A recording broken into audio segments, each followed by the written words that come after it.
Hey friends, James Thole here, and welcome back to Write the Right Book series.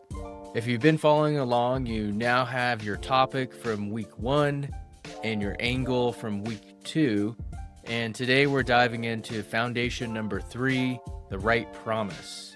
And the right promise is the bold central commitment that defines your reader's journey and ties every word of your book together. It's what gets them to start reading your book, what keeps them reading when they get busy, and what makes them think, I need to work with this person. So let's dive in and craft a promise that turns your expertise into an irresistible offer. What is the right promise and why it matters? Your book's promise is the pulse that keeps readers engaged from start to finish. Think of it like this. When someone picks up your book, they're essentially asking 3 questions. What will I gain? How will my situation improve? And why should I trust you to get me there? Your promise answers all 3 questions. But here's the trap I see authors fall into. They think bigger numbers always mean better promises. So they write things like grow revenue 300% in 30 days, or lose 50 pounds in 2 weeks. The problem with this, if you can't guarantee those results, you're setting yourself up to overpromise and underdeliver, which is the kiss of death for any business. Your promise needs to be vivid and credible with or without specific numbers. It should paint a picture so clear that your ideal reader can see themselves in that transformation state. The purpose of your promise is threefold. First, it sets clear expectations so readers understand exactly what they'll gain. Second, it sustains engagement by aligning with their core needs and keeping them committed to your approach.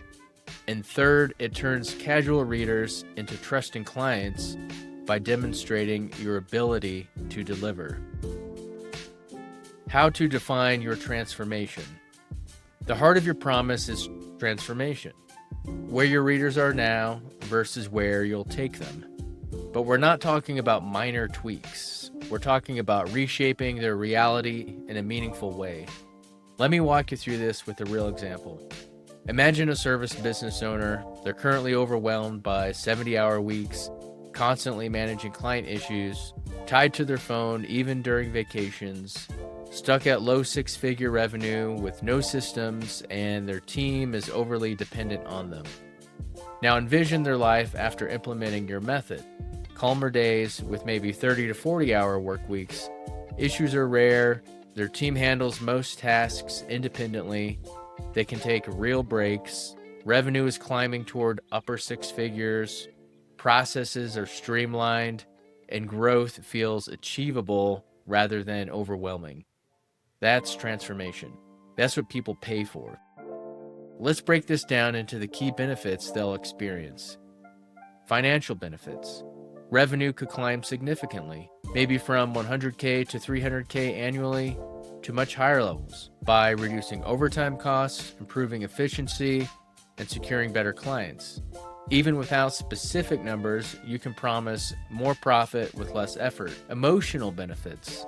This is a huge one. Peace of mind with a thriving business, confidence in their team, family time restored, stress reduced dramatically, pride in the structure they've built, and genuine excitement for what's next. Long-term impact, a business that's sellable, scalable, and respected. Maybe multi-location potential or industry recognition. And then there's wider ripple effects, a happier team, more satisfied clients, closer family relationships, peers who look up to them, and a stronger community presence. Now here's the key. You can make this promise with or without specific numbers. Cut your working hours significantly while increasing revenue. This can be just as compelling as reduce hours by 40% while increasing revenue by 60%. If the first version is what you can honestly deliver, go with that. Creating your promise statement. Now let's distill all of that transformation into a concise promise statement. This becomes your North Star. It guides your writing and keeps you focused. Here's the formula I use with my clients. This book shows who, how to, what, in, when, through, how, even if, obstacle. So let me break that down. Who, your specific audience, not business owners, but service business owners or mid-level managers in tech firms. What, the transformation they'll experience. Work less and earn more, or cut burnout and lead with influence. When, the time frame, but only if you can back it up. In 90 days, if you have evidence, or quickly if you want to stay flexible. How, your unique method or system, through a streamlined framework or using the Leadership Leap system. Even if, the obstacle they think that will stop them. Even if they're swamped with details, or even if networking feels foreign. Let me give you some real examples. A systems expert might write, "This book shows service business owners how to work less and earn more in 90 days through a streamlined framework, even if they're currently swamped with operational details." A health author could write, "This book teaches busy professionals how to feel energized and fit through a time-efficient plan, even if they're pressed for time every day." For a marketing consultant, B2B consultants learn to secure steady leads quickly on LinkedIn through a refined strategy, even if networking feels completely foreign. Notice how each promise is specific about the audience, clear about the benefit, and addresses a real obstacle. Numbers strengthen the promise if you have proof, but soon or quickly keeps it honest and just as engaging. Testing your promise. Once you've crafted your promise, you need to test it.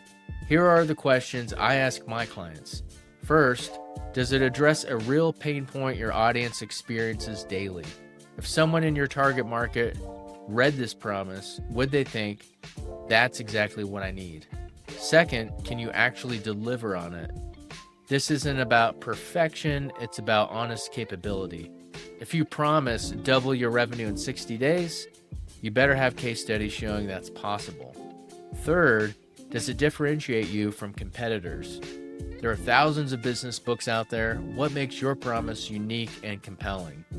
Fourth, is it specific enough to attract the right people while filtering out the wrong ones?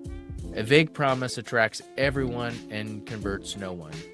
And finally, does it align with your business goals? Your book should attract the clients you actually want to work with at the price points that make sense for your business. Your promise isn't just marketing copy, it's a commitment.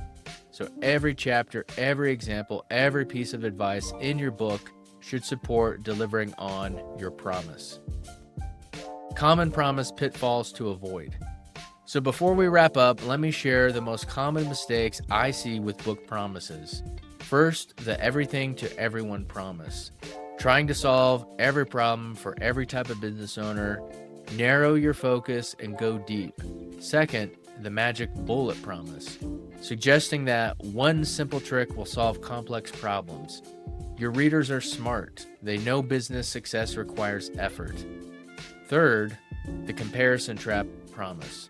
Promising to make someone the best or number one in their industry, or something I see in my industry a lot, is we'll get you on the New York Times bestseller list. So focus on the personal transformation, not beating others. Fourth, the timeline trap.